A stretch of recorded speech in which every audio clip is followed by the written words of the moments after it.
Praise the lord. జనవరి 4వ తేదీ 2025. ఈరోజు దేవుని వాక్యం. క్షమించుడి, అప్పుడు మీరు క్షమింపబడుదురు. ఇయ్యుడి, అప్పుడు మీకు ఇయ్యబడును.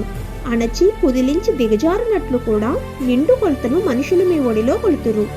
మీరు ఏ కొలతలతో కొలుతురో ఆ కొలతలతోనే మీకు మరలా కొలవబడినని చెప్పెను. లూకాసు వార్త 6వ అధ్యాయం 38వ వచనం. ప్రియమైన సహోదరి సహోదరులారా, నిస్వార్థంగా ఇతరులకు ఇవ్వడంలో ప్రేమ ప్రదర్శింపబడుతుంది. మరియు మనం నిమగ్నమై ఉన్న పరిచర్యలో క్రీస్తు మన పట్ల చూపిన త్యాగపూరిత కరుణ, దయను వ్యక్తపరచాలి. మనం పాపులుగా ఉన్నప్పుడు యేసు మన కోసం మరణించారు. మన పట్ల ఆయన దయను నిజంగా మంచి కొలతగా వర్ణించవచ్చు. నొక్కటం, కలిసి కదిలించటం మరియు పరిగెత్తటం. ఎందుకంటే కృప ద్వారా మనం రక్షింపబడ్డాము మరియు కృపతో క్రీస్తుపై విశ్వాసం ద్వారా మనకు చెందిన అనేక విలువైన వాగ్దానాలను పొందాము. ఆమేన్. God bless you.